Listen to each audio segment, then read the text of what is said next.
In the depths of an ancient forest swathed in eerie darkness, an unsettling legend whispered through the sinister shadows. It spoke of werewolves, cursed beings cursed to endure an existence trapped between the human realm and that of the feral beasts. Bound by the enigmatic moon's pull, these creatures were forced to surrender to their lupine forms each night. Far from civilization's reach, deep within the heart of the cursed woodlands, stood a decrepit, dilapidated cabin. Weathered by time and eerie whispers, its walls seemed to hold secrets of a haunting past.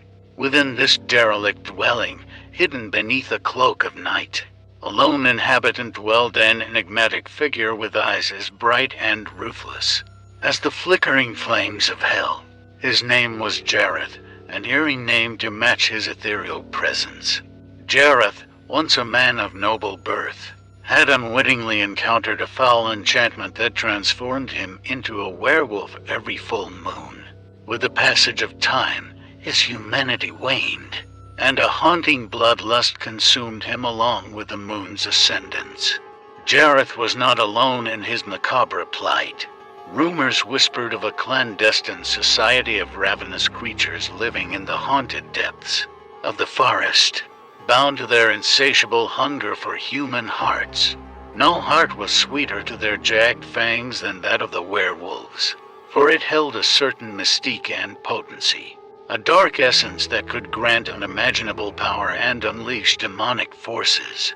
The Heart-Eaters, as they were known, lived in the cavernous hollows hidden beneath gnarled roots, where ancient trees twisted like tormented souls. Their eyes glowed eerily in the darkness, mirroring the malevolence that surged within their twisted hearts. It was said that their grotesque forms were neither beast nor man, but something infinitely more. Twisted, a monstrous hybrid crafted from nightmares themselves. Driven by an insidious desire, the Heart-Eaters stalked their prey under the cloak of night, venturing into the forbidden lands where the werewolves roamed. They could sense their victims, guided by an otherworldly intuition that drew them ever closer to their intended feast. Their malevolent whispers filled the air, carrying tales of the horror that awaited those who would dare cross their path. Jarth, inundated with the knowledge of his impending transformation, knew all too well the peril he faced as the full moon loomed. Each transformation brought with it an insidious dread and an instinctual fear that echoed within his haggard soul. The knowledge that he was marked for consumption by the Heart-Eaters, his own twisted kind. As the sun dipped beneath the horizon and the moon ascended with an ethereal glow, Jarth felt his bones contort and crack, his flesh twist and mold into that of a monstrous wolf. His senses heightened, he prowled through the moonlit forest, his howls echoing through the somber night, warning all who dared to listen of the bleak fate that awaited him. But unbeknownst to Jarth, the Heart-Eaters closed in, their grotesque forms lurking, hidden amidst the eerie undergrowth. Their eyes gleamed with anticipation, the putrid stench of decay mingling with their revolting breath. In the depths of darkness, they waited patiently, their sinister hunger rivaling that of the cursed wolf himself. This is where our tale begins, dear reader, as an insidious battle for survival and redemption weaves its way through the haunted forest. A battle between a cursed creature desperate to break free from the Heart-Eater's clutches and the ravenous, malevolent beings hell-bent on consuming his tainted essence. The moon cast its relentless silver glow upon the haunted forest, illuminating the grotesque figures of the Heart-Eaters as they closed in on Jarth, their sharp fangs glistening with anticipation. The night itself seemed to hum with an unholy energy, as if the darkness itself reveled in the impending ritual of devouring the werewolf's heart. Jarth's heightened senses caught whiffs of the Heart-Eater's putrid scent before he even laid eyes on them. The stench permeated the air, filling his nostrils with a sickening mix of decay and malevolence. Every instinct within him screamed to flee, to escape the clutches of his twisted brethren. But he knew that running was futile. The Heart-Eaters were relentless hunters, their hunger insatiable. As Jarth prowled through the undergrowth, his eyes darted anxiously, scanning for signs of the Heart-Eaters' encroachment. Shadows danced sinisterly, and strange whispers slithered through the trees like vipers. His wolfen form moved with a mixture of grace and tension, muscles rippling beneath his fur, ready to strike if need be. Suddenly, an eerie unease settled over the forest, a silence so profound that it seemed to suffocate the very air. Time seemed to slow, as if a malevolent force held its breath, waiting for the climax of this deadly encounter. And then they appeared, emerging from the shadows like apparitions. The Heart-Eaters revealed themselves in all their grotesque glory, their features distorted, elongated, and misshapen, as if they had been created from the darkest nightmares. Decay clung to their twisted forms, their limbs twisted in grotesque angles, and their eyes glowed with an unholy light. The leader of the Heart-Eaters, a figure known only as Malachi, stepped forward with sinister grace. His voice, like rusted blades scraping against each other, resonated through the night as he addressed Jarth. "Welcome, lost one," he rasped, his voice dripping with vile intentions.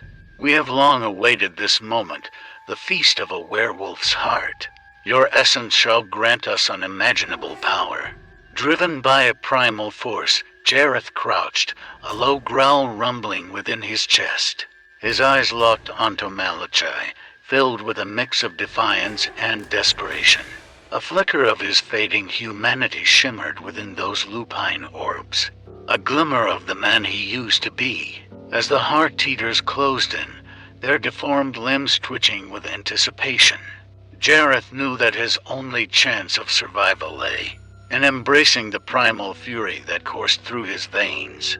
The moon's light bathed him in an ethereal glow, a stark contrast to the abomination standing before him. In one swift motion, Jarth lunged, a fury unleashed. Fangs glinted in the pale moonlight as he fought against the Heart-Eaters, his claws tearing through decaying flesh. The forest became a battleground, a symphony of snarls, howls, and the sickening sound of ripping flesh. Yet, amidst the chaos and violence, an unsettling truth whispered through Jarth's mind. The Heart-Eaters were numerous, their twisted forms unyielding. Even as he fought with every ounce of strength, he could feel the odds shifting against him, his hope flickering like a dying ember. But Jarth refused to surrender to the darkness that threatened to consume him. Here, beneath the haunted canopy of ancient trees, he would make his stand. A fight not just for survival, but for a chance to reclaim a fragment of his lost humanity. Lungs gasping for breath, Jarth struggled against the overwhelming horde of Heart-Eaters. Their gnarled claws tore at his fur, leaving deep gashes upon his flesh. Desperation fueled his every move as he fought for his life, for the last flicker of his rapidly fading humanity. But the Heart-Eaters were relentless, their primal hunger driving them forward with unwavering determination. The scent of blood filled the air, mingling with the malevolent whispers that danced through the haunted forest. Jarth's strength waned, his body growing weaker with each passing moment. Just as hope threatened to slip from his grasp, a sudden eruption of unearthly light illuminated the battleground. It emanated from the moon itself, casting an ethereal radiance that enveloped the entire clearing. The Heart-Eaters recoiled, their twisted features contorting in pain as they shielded their eyes from the blinding glow. In that moment of respite, a voice filled with ancient power resonated through the forest, a voice that seemed to echo from the depths of eternity. Enough. It thundered, commanding attention. The Heart-Eaters, once fearsome predators, cowered before the voice's weighty authority. As the light subsided, an enigmatic figure emerged from the shadows. She was draped in flowing robes, her eyes shining with an otherworldly brilliance. This ethereal being, known as Ailia, was the guardian of the cursed woodlands, the protector of both men and beast trapped within its borders. With a wave of her hand, Ailia released a wave of power, banishing the heart-eaters from the clearing, their twisted forms dissipating into the night like whispers carried away by the wind. Silence settled, save for the heavy breathing of Jarth. His eyes locked onto Ailia's radiant form. Approaching him, Ailia extended a hand, her touch exuding both warmth and an air of ancient wisdom. Jarth, her voice resonated with a haunting tenderness. The battle is won, but the curse still clings to you. Redemption lies within your grasp, but the path will not be easy. Jarth, weak but resolute, weakly reached out, accepting Ailia's guidance. He knew that his journey had just begun, a journey to reclaim his humanity, to break free from the eternal cycle of the cursed moon. And with Ailia as his guiding light, Jarth stepped into the unknown, into a realm where the boundaries of man and beast blurred. In the end, what lies ahead for Jarth and the cursed woodlands remains a mystery, an enigma as indomitable as the moon's hold over the night. But amidst the eerie whispers and gruesome lore, there is a glimmer of hope, a pulsating heartbeat that signifies the potential for redemption and the triumph of the human spirit over the darkest of curses.